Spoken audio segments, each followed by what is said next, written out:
교회도 마찬가지입니다. 교회를 왔는데 좀 불편하면 그 교회를 또 옮기죠. 그렇습니다. 저도 마찬가지입니다. 외인은 아닙니다. 제가 어릴 때에 이 초등학교랑 집이랑 좀 멀었는데 누나랑 함께 매번 걸어 다녔어요. 이 버스비를 아끼기 위해서 매번 걸어 다녔습니다. 그래서 사실은 제가 지금까지 이제 만으로는 39이거든요. 근데 한 번도 병원에 입원한 적이 없어요, 아직까지. 근데 그 이유를 곰곰이 생각해 보니까 어릴 때 정말 많이 걸었더라고요. 정말 많이 걷고 그렇게 하니까 그것이 정말 지금까지 오고 있지 않나라는 생각이 듭니다. 그런데 제가 차를 언제 몰기 시작했냐면 29, 30쯤에부터 이제 마티즈를 몰고 다녔어요. 이제 교육 전도사로서 사역을 해야 되니까 그때 대구에 이 교회가 있었거든요. 그래서 이 지방에서 대구까지 사역을 해야 되니까 이제 마티즈를 몰고 다니기 시작했습니다. 근데 차를 한번 몰기 시작하니까 어떤 습관이 생길까요? 불편함을 견디지 못합니다. 여러분 집이랑 마트랑 여러분 멀지 않거든요. 그런데 그 전에는 걸어 다녔는데 차를 한번 타기 시작하니까 어떻게 하죠? 마트 갈 때에도 차를 타고 가기 시작합니다. 불편한 거예요. 그 몇백 미터 걷기만 하면 되는데 이 차를 타고 다니는 거예요. 그러니까 점점 이제 그때부터 살이 막 찌기 시작합니다. 막 30 넘어가고서부터 막 살이 찌기 시작하더라고요. 여러분 요즘 시대의 기준은 이건 것 같습니다. 편한 게 뭐한 거다? 좋은 거다. 이런 기준으로 우리는 살아가는 것 같아요. 근데 신앙도 사실 예가 아닙니다. 여러분 은혜는 받고 싶죠, 그죠? 교회에서 은혜 받고 싶고 위로 받고 싶고 축복 받고 싶어요, 그죠? 그런데 뭐는 부담스럽죠? 희생은 좀 부담스러워요. 순종은 좀 불편합니다. 십자가는 무겁게 느껴지죠. 그래서 우리는 늘 이렇게 묻습니다. 아니 굳이 이렇게까지 해야 합니까? 라는 질문을 던집니다. 왜 꼭 힘들어야만 합니까? 왜 꼭 불편해야 합니까? 라고 우리는 질문을 던지죠. 근데 오늘 본문에서도 그 불편함을 마주한 한 사람이 등장합니다. 우리 예수님 오늘 본문에 보면 예수님은 제자들을 어디로 데려가셨죠? 어디? 빌립보 가이사라로 데려갔습니다. 근데 여기가 어떤 곳인지 우리가 좀 알아볼 필요가 있습니다. 여러분 가이사라는 이름 많이 들어보지 않았나요? 여러분 로마 황제 가이사를 기념해서 헤롯 빌립이 여러분 빌립보 가이사라잖아요, 그죠? 그래서 이 로마 황제 가이사를 기념하기 위해서 헤롯 왕 빌립이 개발하고 이름을 붙인 도시가 바로 여러분 빌립보 가이사라입니다. 근데 이곳은 단순한 여행지는 아닙니다. 이곳이 어떤 곳이냐면 우상 숭배지로 유명한 곳입니다. 여러분들 한번 사진을 딱 띄워 볼까요? 사진을 딱 보면 짠 나와야 되는데 맨 처음에 그 전에 사진 네, 두 개인가요? 한 개 사진 한 개, 동굴 사진 한 개 더 있는데 총 세 개를 드렸습니다. 여러분 보면 여러분들 동굴 사진 있죠? 이게 뭐냐면 여러분이 판의 동굴이라고 합니다. 판의 동굴. 그러니까 이게 뭐냐면 그리스 신화의 목축 신이자 쾌락의 신인 판을 숭배하던 장소였어요. 헬라의 그 그리스 신화에 있는 나오는 그 신을 판이라는 신을 숭배하는 장소였습니다. 그리고 여러분들 이 거대한 바엘 동굴 위에 뭐가 있냐면 그 다음 사진 보면 여기도 있죠. 맞죠? 이 우상 신전이 이렇게 막 세워져 있습니다. 그 다음 사진 볼까요? 그 다음에 여기는 이제 로마 황제를 숭배하던 그런 곳이었어요. 황제를 신이라고 부르던 곳이었습니다. 그러니까 여러분들 로마의 그 힘과 그리고 이방 신화가 뒤섞여 있었던 곳, 그래서 큰 영향력을 행사하던 곳이 어디라고요? 빌립보 가이사라였던 거예요. 근데 그 한가운데에서 그곳에서 예수님이 지금 질문을 던지고 있는 것입니다. 어떤 질문을 던졌죠? 사람들이 인자를 누구라 하느냐라는 질문을 던지는 거예요. 여러분 여기에 대한 대답이 뭐였습니까? 세례 요한도 나오고 엘리야도 나오고 예레미야도 나옵니다. 신앙의 대가들이 막 이름이 막 나열되지 않습니까? 막 내노라는 그런 신앙의 인물들이 나열됩니다. 그리고 다시 예수님은 묻습니다. 뭐라고 묻죠? 그럼 너희는 나를 누구나 하느냐라고 그렇게 물으시죠. 여러분, 이 상황을 좀 더 입체적으로 좀 볼 필요가 있는 것 같아요. 지금 장소가 어디라고요? 우상을 숭배하는 곳입니다.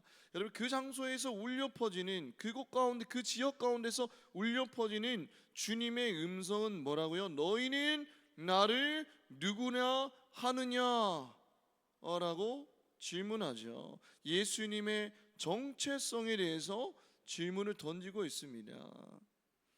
여러분, 예수님은 왜 그 많은 것 중에 하필 이 지역 가운데 오셔서 이런 질문을 던지실까요? 그 이유는 무엇일까요? 아니, 다른 것도 많은데 왜 하필 우상이 왕처럼 서 있는 이 자리 가운데에서 예수님이 정체성에 대한 질문을 하시는 것일까요? 왜 그런 걸까요? 예수님이 오늘 저와 여러분들에게 던지고 싶은 메시지는 무엇일까요? 바로 우리의 정체성은 이 안전한 교회 예배당에서 확인되지 않는다라는 거예요. 여러분, 교회 안에서는 다 주님의 제자 아닙니까? 다 그리스도인이잖아요, 그죠? 그러나 세상의 한복판에서 진짜 우리 정체성이 드러난다라는 거예요. 여러분, 우상이 자리 잡고 있는 이 세상의 자리에서 평소 생각하고 있는 나의 진짜 정체성이 드러난다는 거예요. 여러분, 저와 여러분들의 가이사라 빌립보는 어디입니까? 한번 생각해 볼까요? 나의 가이사라 빌립보는 어디일까요? 청년부 사용하면서 저는 참 볼 때 캠퍼스 입학한 청년들을 보면 이걸 느낍니다. 이젠 그전에는 이제 모태신앙으로 이게 태어나서 자라고 대본교회, 고등학교까지 대본교회 그렇게 부모님의 손에 이끌려서 교회를 다녔는데, 이젠 대학교에 들어가자마자 이젠 타지로 나가게 됩니다. 그러면 누구의 통제가 없죠? 부모님이 통제가 없어요. 그때 그 지역에서 여러분들이 뭐가 납니까? 진짜 정체성이 드러나요.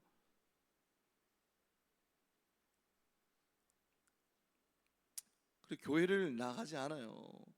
생각보다 많습니다. 우리 공동체 안에도 그런 청년들 생각보다 많아요. 타지로 나가는 순간 연락해보면 예배에 나가지 않아요. 진짜 정체성이 드러나는 거예요. 그것이 바로 가이사라 빌립보예요. 내가 지금까지 그리스도인으로 그리스도인의 정체성으로 살아왔는지 아닌지 드러나는 곳이에요. 거기가 바로 가이사라 빌립보예요. 여러분들의 가이사라 빌립보는 어디입니까? 여러분, 취업 경쟁의 현장입니까? 아니면 성공과 스펙이 왕이 된 그 사회입니까? 아니면 SNS 속의 비교의 세계입니까? 한번 생각해 볼까요? 저는 예전에도 말씀드렸지만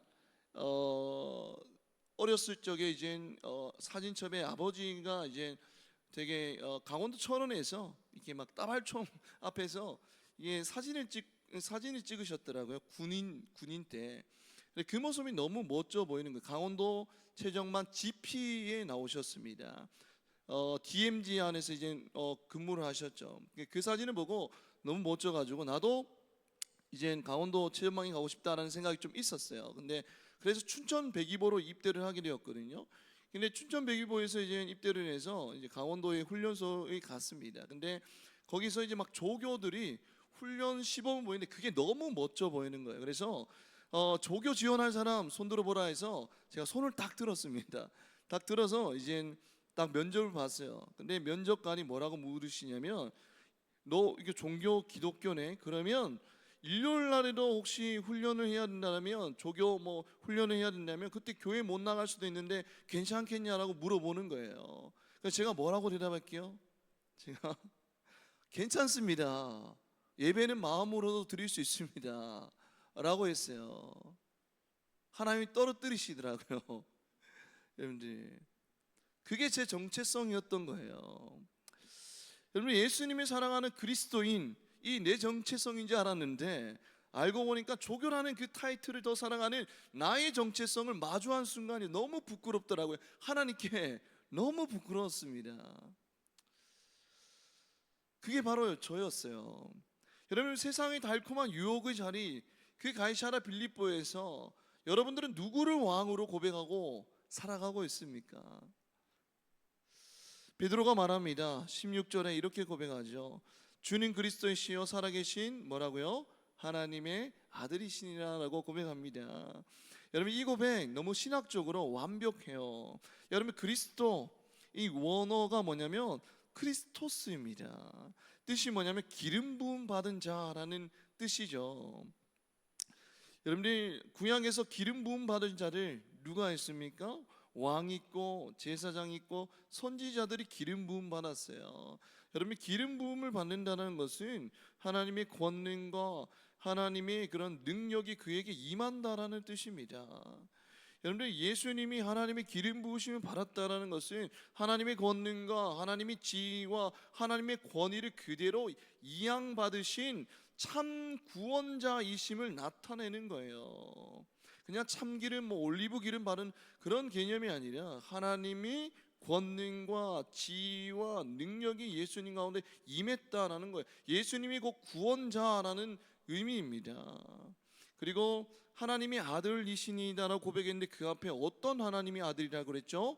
살아계신이라고 합니다. 그러니까 이방의 죽은 신들과 대조되는 표현이에요. 과거에도 현재에도 미래에도 살아 역사하시는 분이라는 뜻이에요. 영원 지존하신 하나님의 신성을 나타냅니다. 그리고 하나님의 아들이라고 그랬죠. 인간의 아들이 아니라 하나님의 아들, 신적인 권위를 베드로가 고백했어요. 신학적으로 완벽한 표현입니다. 그리고 예수님은 이 고백을 어떻게 하시죠? 인정하세요. 이를 내게 알게 한 일은 혈육이 아니요 하늘에 계신 누구라고요? 아버지시니라라고 그렇게 말씀합니다. 여러분들, 신앙은 인간의 통찰이 아니에요. 신앙은 지적인 동의도 아닙니다. 바로 성령의 역사입니다. 여러분, 고린도전서 12장 3절 말씀, 고린도전서 12장 3절 말씀 우리 한번 읽어보겠습니다.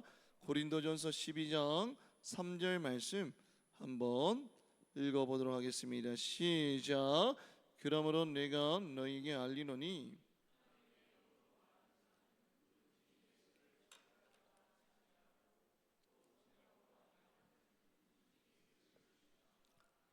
없느니라. 아멘. 성령으로 아니하고는 누구든지 예수를 주시라 못한다라고 그렇게 말씀하고 있죠. 여러분들, 그러니까 이 신앙은 성령의 역사예요. 하나님의 계시입니다. 여러분들, 하나님의 계시가 어떤 뜻일까요? 열개에다가 보일 시입니다. 그러니까 감추어져 있던 것을 열어 보이다라는 뜻이에요. 계시가. 그러니까 하나님이 감추어진 진리를 열어서 우리에게 보여주셨기 때문에 우리가 그것을 발견하고 볼 수 있는 거예요. 하나님이 다르시면 우리가 노력을 해도, 하나님이 어떤 분이신지 노력을 해도 그것을 알 수가 없어요. 그러나 하나님이 은혜로 우리에게 그 진리를 열어 보이셨기 때문에 우리가 그것을 발견하고 깨달을 수 있는 거예요. 그렇기 때문에 여러분, 신앙은 누구의 역사라고요? 성령의 역사예요. 그래서 신앙은 인간의 통찰이 아니라 하나님의 전적인 은혜이자 하나님의 선물입니다. 그래서 우리가 예수를 주라고 고백할 수 있는 것도 우리의 의지와 우리의 노력과 우리의 능력이 아니라 뭐라고요? 하나님의 은혜라는 거예요. 여기서 여러분들이 손들고 찬양할 수 있는 것도 뭐예요? 하나님의 은혜라는 겁니다. 그리고 이제 예수님은 곧바로 이제 말씀하십니다. 21절에 보면 이렇게 말씀하시죠. 21절 우리 한번 읽어볼까요? 오늘 본문 시작. 이때로부터 예수 그리스도께서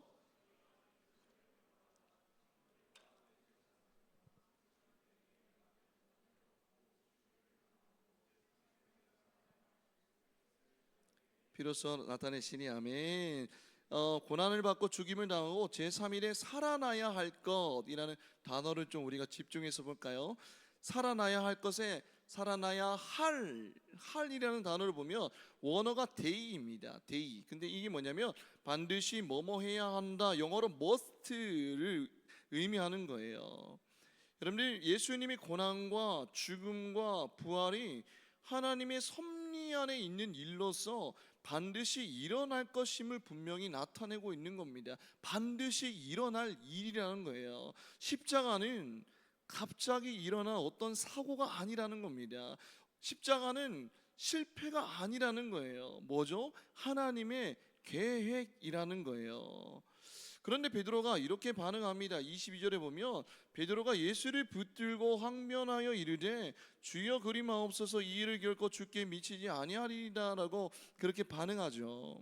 여기서 여러분들 항변하여의 원어가 뭐냐면 에피티만입니다. 근데 이 에피티만이 어떤 뜻이냐면 강한 어조로 압도하다, 강한 반대나 불만을 표출하다라는 의미예요. 그래서 비난하다, 책망하다라는 뜻을 담고 있습니다. 근데 복음서에서 이 단어가 주로 어떤 데 사용되냐면 악령을 막 꾸짖을 때, 누군가를 비난할 때에 사용된 단어예요. 이 단어가 악령을 꾸짖을 때 사용된 단어, 누구를 강하게 비난할 때 사용된 단어입니다. 그러니까 베드로는 막 자신이 막 훈계할 권한이 있는 듯 착각하면서 예수님을 따로 데리고 가서 엄하게 막 꾸짖고 있는 거예요. 예수님을 꾸짖는 베드로가 상상이 갑니까? 여러분들, 피조물이 지금 창조주를 막 꾸짖고 있는 그런 상황이에요. 그런데 조금 전까지 베드로가 어떤 사람이었습니까? 완벽한 고백을 했던 사람 아닙니까? 주님 그리스도이시요 살아계신 하나님의 아들이시니이다라고 완벽한 고백을 했던 사람인데, 이제는 예수님을 꾸짖으면서, 꾸짖는 정도가 아니라 막 이제 책망하면서 정말 막 강하게 뭐라 하면서 예수님이 가는 길을 막으려고 해요. 그 이유가 뭘까요? 도대체 그 이유가 무엇입니까? 바로 베드로가 원한 메시아는 어떤 메시아였죠? 영광의 메시아였던 거예요. 주는 그리스도이시요 살아계신 하나님의 아들이다. 이까지 완벽했는데 그 그리스도가 어떤 그리스도였다고요? 영광의 그리스도만 생각했다라는 거예요. 하나님께 기름 부음 받고 하나님의 권위와 능력과 위엄을 그렇게 받은 살아계신 하나님의 아들이라면 그 고난은 예수님과는 전혀 상관없는 단어라고 베드로는 생각했어요. 그래서 베드로의 머리에는 고난이 없었습니다. 예수님을 떠올릴 때에 베드로는 고난의 메시아는 원하지 않았던 거예요. 아니, 머릿속에도 없었던 것입니다. 영광의 예수님, 영광의 메시아만 그의 머리 가운데 있었던 거예요. 그래서 예수님이 뭐라고 하시죠? 단호히 말씀하십니다. 23절에 보면 예수께서 돌이키시며 베드로에게 이르시되 사탄아 내 뒤로 물러가라라고 합니다. 아까는 칭찬받았는데 이제 사탄 소리를 듣잖아요, 그죠? 그러면 이 말씀은 베드로가 진짜 사탄이라는 말이 아니라 사탄의 도구로서 주의 길을 막는 역할을 하고 있다라는 그런 책망입니다. 여러분, 예수님이 요단강에서 세례를 받고 광야 생활을 하잖아요, 그죠? 거기서 사탄이 시험을 했습니다. 예수님이 시험하는데 사탄은 예수님께 무엇을 제시했을까요? 십자가 없는, 고난 없는 왕권을 제시합니다. 마태복음 4장 8절 말씀 한번 우리 읽어볼까요? 마태복음 4장 8절 말씀 한번 읽어보겠습니다. 시작. 마귀가 또 그를 데리고 지극히 높은 산으로 가서 그 뒤에 이게 답니까? 그 9절 말씀 한번 읽겠습니다. 시작.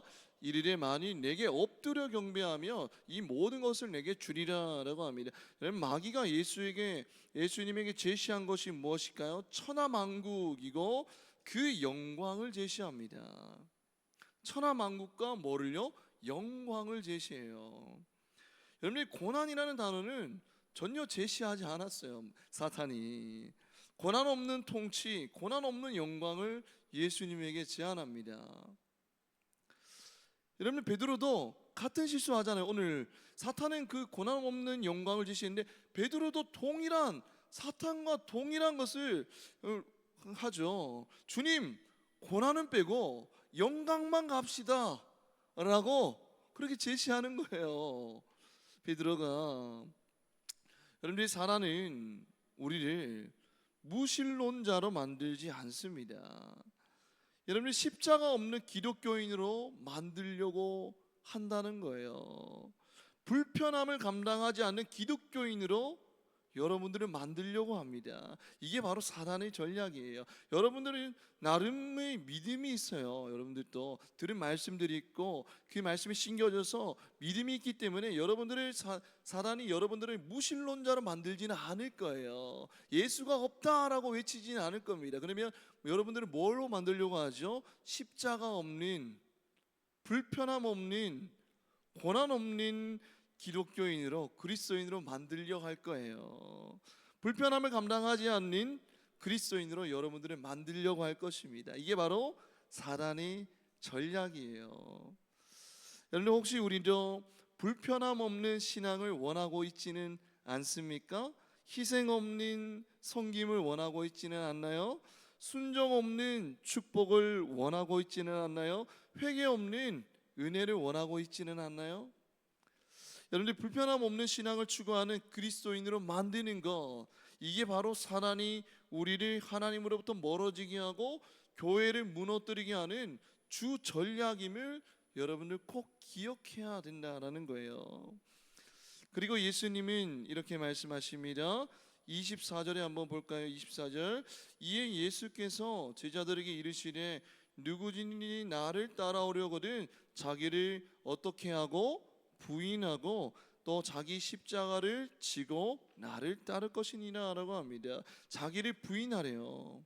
예수를 따르려거든 뭐부터 해야 된다고요? 나를 부인해야 된다고 합니다. 근데 이 부인하다, 이 원어를 보니까 아파르네사스도입니다. 아파르네사스도, 이게 뭐냐면 거절하다 라는 뜻이 담겨져 있어요. 거절하다. 그러니까 나의 의지와 나의 뜻, 나의 욕구를 단호히 거절하는 것을 의미합니다. 그게 바로 자기를 부인하다입니다. 여러분들 예배소서 2장 3절 말씀, 예배소서 2장 3절 말씀 한번 읽어볼까요? 예배소서 2장 3절 말씀 한번 읽겠습니다. 예배소서 2장 3절 말씀 한번 우리 성경책 있죠, 그죠? 시작. 전에는 우리도 다 그 가운데서 우리 육체의 욕심을 따라 지내며 육체와 마음이 원하는 것을 하여 다른 이들과 같이 본질상 진노의 자녀였더니라고 합니다. 우리가 이게 예수를 만나기 전에 우리 존재를 말하는 거예요. 우리가 예수 만나기 전에는 사단을 섬겼던 진노의 자녀들이었어요. 이 진노의 자녀의 특징이 뭘까요? 육체의 욕심을 따라 마음에 원하는 바를 행하였던 자들이었습니다. 그러니까 내가 원하는 건, 내가 하고 싶은 건 그대로 하며 살아가는 자들이었다라는 거예요. 그러나 그리스도를 알고 그리스도를 만나고 그리스도를 나의 주로 모시는 자들은 어떤 삶이 살아야 된다고? 자기를 부인하는 삶이 살아야 된다는 거예요. 자기를 부인한다는 것은 나의 뜻을 거절한다는 의미예요. 나의 의지를 거절한다는 것입니다. 그런 삶이 살아야 된다는 거예요. 그런데 많은 청년들이 이 자기 부인을 자기 혐오로 오해할 때가 많아요. 아니, 내 감정을 무조건 무시해야 돼, 이렇게 오해할 때가 많습니다. 나를 미워해야 돼 라고 오해할 때가 많아요. 나의 색깔을 완전히 지워야 해 라고 오해할 때가 많습니다. 나의 성격과 나의 개성과 나의 특기를 다 지워버려야 돼 라고 오해할 때가 있습니다. 그러나 여러분, 자기 부인은 이것이 아니라 자기 중심성의 거절입니다. 자기 중심성의 거절이에요. 이게 뭐냐면 내가 내 인생의 주인됨을 거절하는 것을 의미해요. 왕자에서 내려오는 것을 의미합니다. 주인의 자리에서 내려오는 것을 의미해요. 자기 중심성을 내려놓는 것을 의미합니다.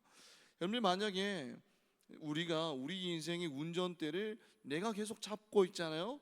그러면 주님은 어디에 있을 수밖에 없죠? 조수석에 앉아 계실 수밖에 없어요. 이게 바로 자기 중심성입니다. 내가 내 인생의 운전대를 잡고 내가 원하는 방향으로 가는 거를 말하는 것이죠.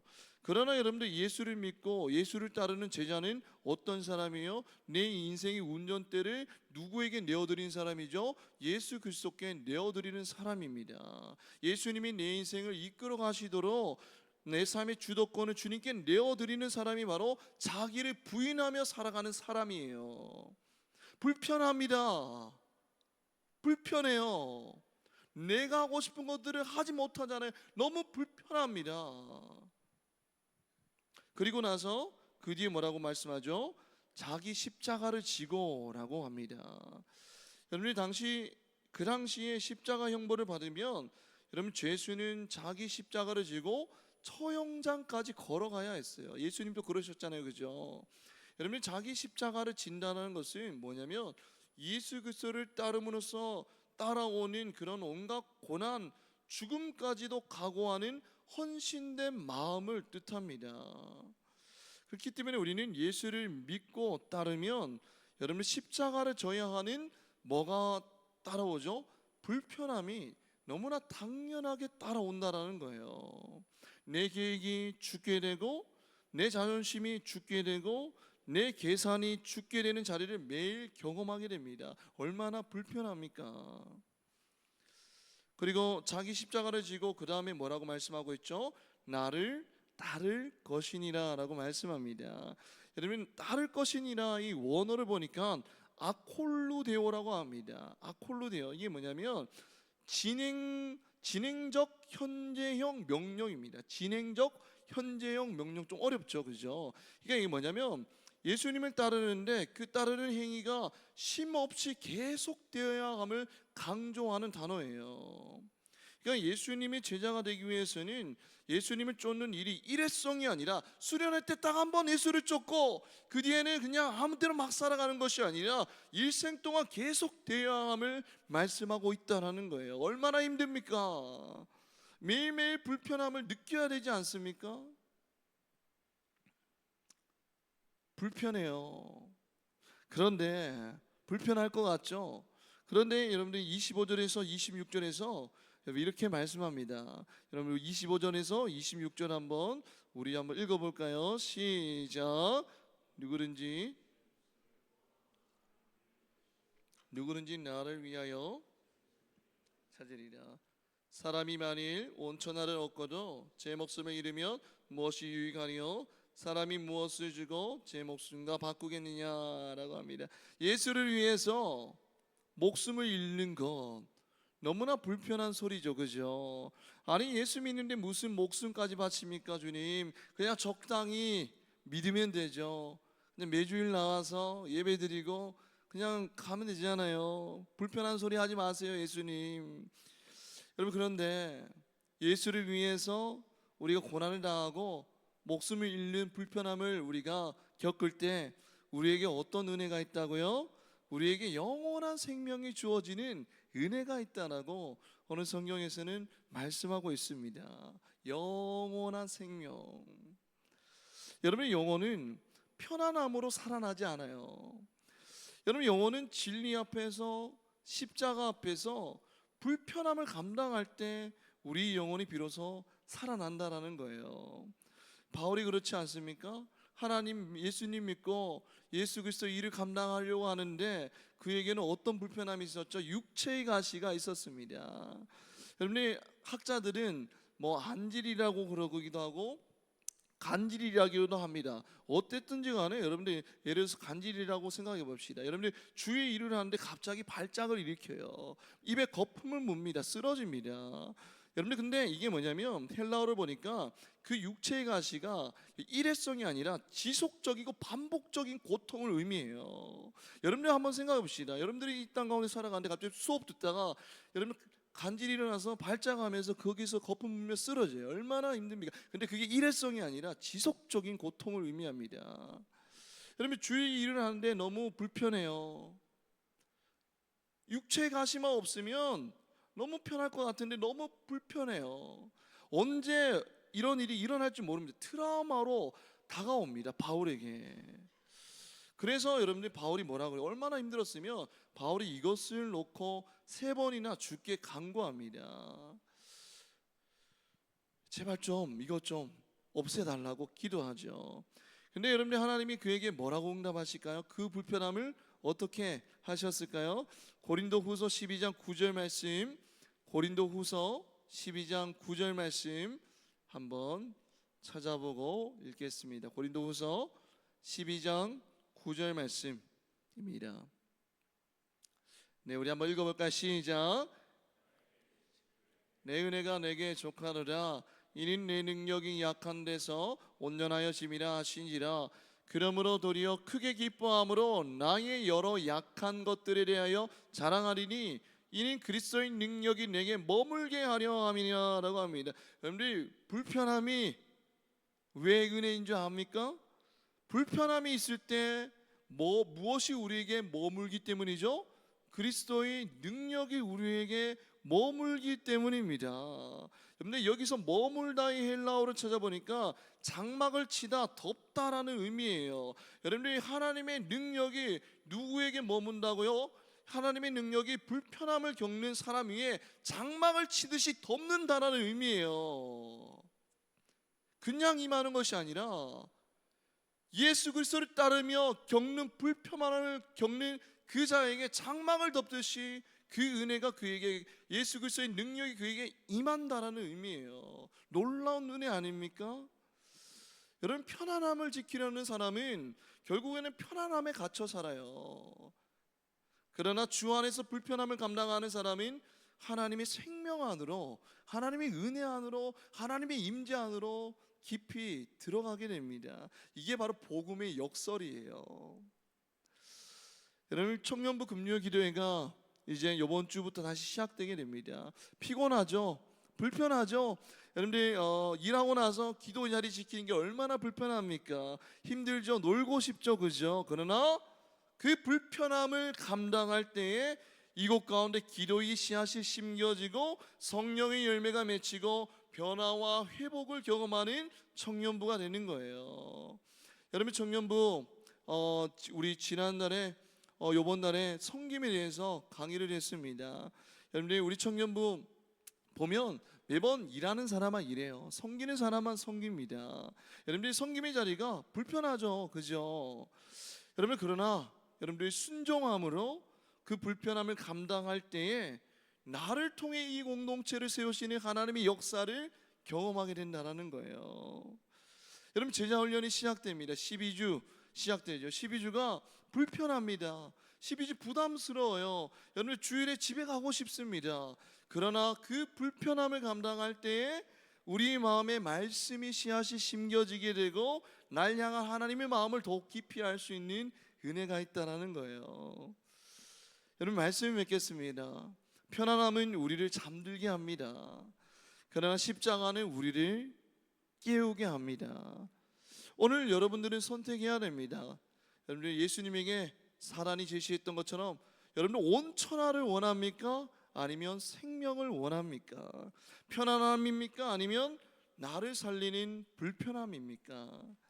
여러분, 잃는 것 같지만 사실은 얻는 길, 그 복음의 역설 위에 여러분들이 서기를 원합니다. 여러분, 이번 한 주간 살아갈 때에도 주님이 말씀하실 때 그 말씀이 불편하게 여겨질지라도 순종하며 나아갈 때에 그 불편함 위에 부으시는 하나님의 놀라운 은혜를 경험하는 우리 모든 주의 청년들 되기를 주님의 이름으로 축복합니다. 이 시간 우리 다 같이 찬양하며 나아가겠습니다.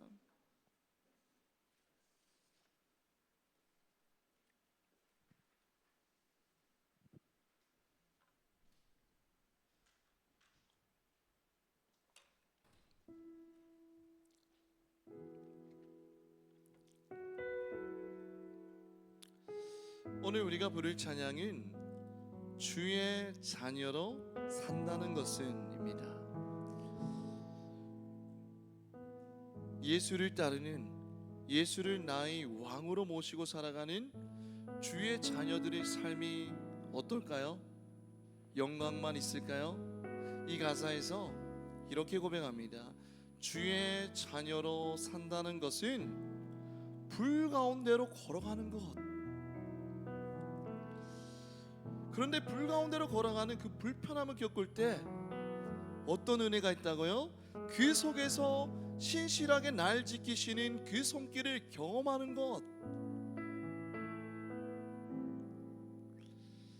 주의 자녀로 산다는 것은 바다 위로 걸어가는 것. 얼마나 무섭겠습니까? 그런데 그 뒤에 이렇게 고백하죠. 내 온몸을 덮쳐오는 폭풍 속에서 잠잠히 주 바라보는 것. 고난 가운데서, 그 고난이 불편함이 은혜인 이유는 고난 가운데서 주를 바라볼 수 있기 때문에 그것이 놀라운 은혜입니다. 때론 불 가운데 휩싸일 때도, 폭풍 가운데 무너질 때도 주님 내 곁에 함께 계시네. 그런 불편함이 은혜인 이유가 뭐라고요? 불편함을 겪을 때, 그때 나와 함께 하시는 주님, 그리고 주님의 능력을 경험할 수 있기 때문이에요. 여러분, 편안함만 추구하고 있습니까? 아니면 주님이 말씀하실 때 그 불편함을 기쁨으로 감당하고 있습니까? 우리 삶을 돌아보면서 이 시간 우리 다 같이 주의 자녀로 산다는 것은 찬양하며 나아가겠습니다.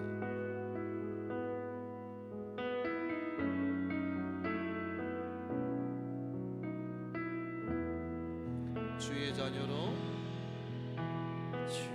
자녀로 산다는 것은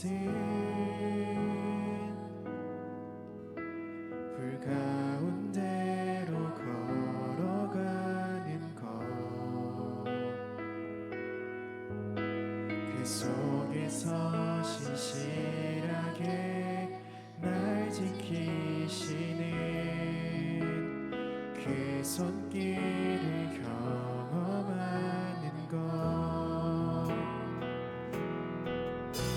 주의 자녀로 산다는 것은 바다 위로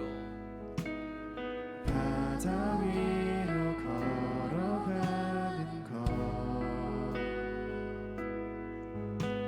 내 온몸을 덮쳐오는 폭풍 속에서 잠잠히 주 바라보는 것. 눈물 가운데 휩싸일 때도, 폭풍 가운데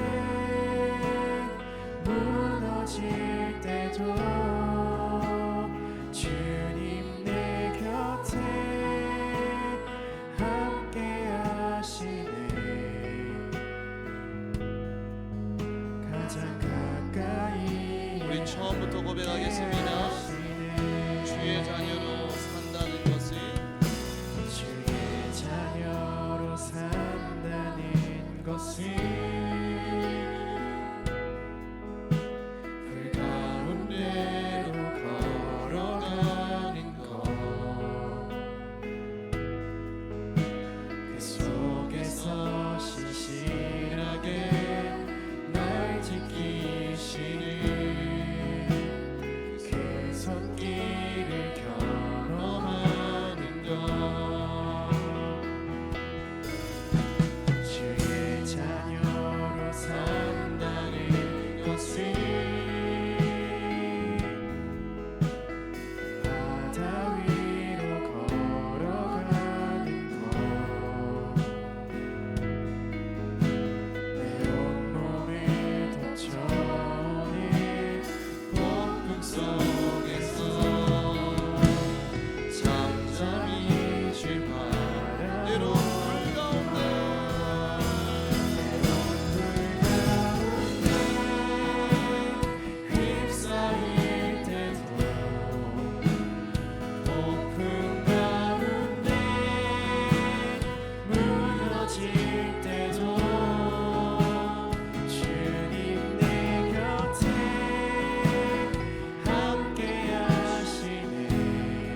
편안함을 너무 사랑합니다.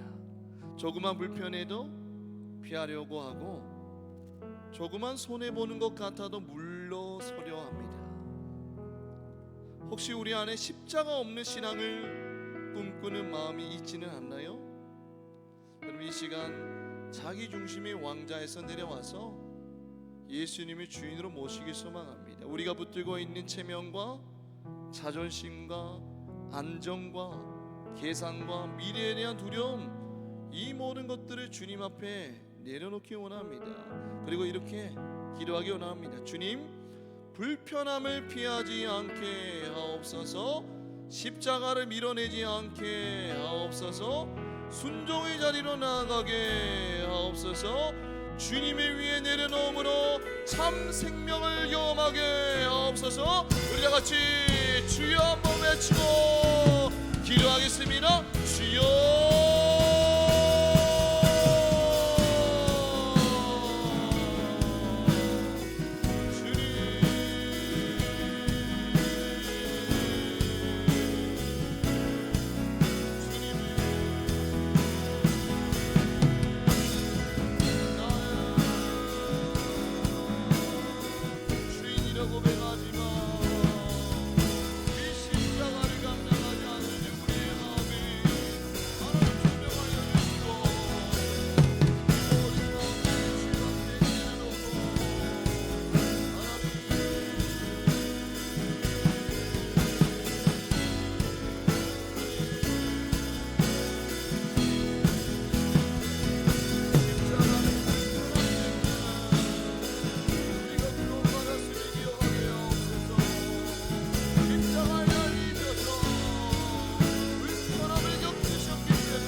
요즘 편한 것이 좋은 것이라 배우며 살아갑니다.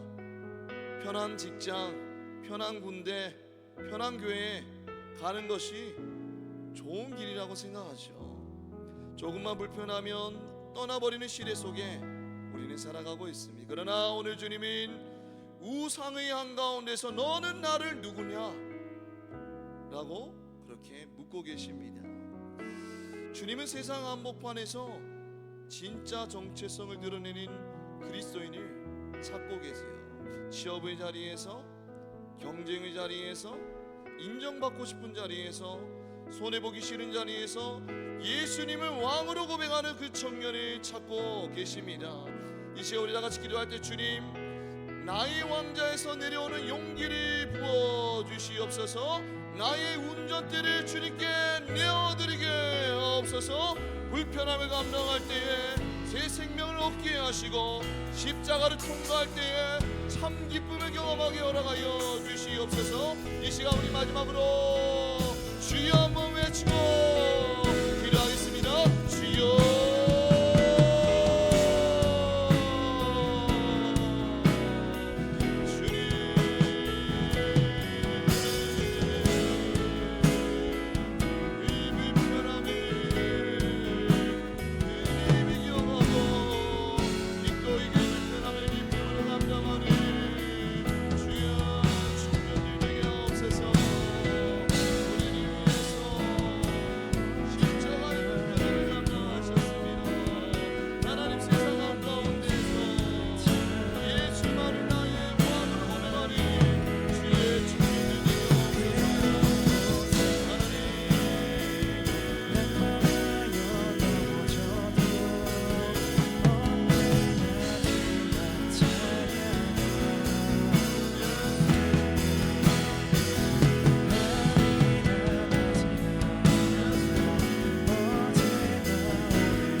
세상은 편한 것이 대세라고 말하지만 하나님, 우리 주의 청년들은 그 대세를 따르지 않는 주의 청년들이 될 수 있도록 하나님 인도하여 주시옵소서.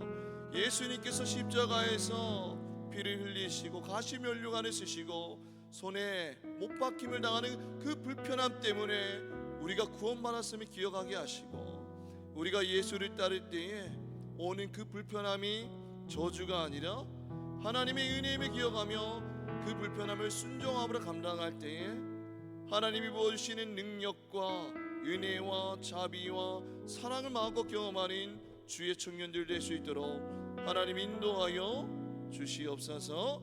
사랑이 많으신 우리 주 예수 그리스도 이름으로 기도드립니다. 아멘.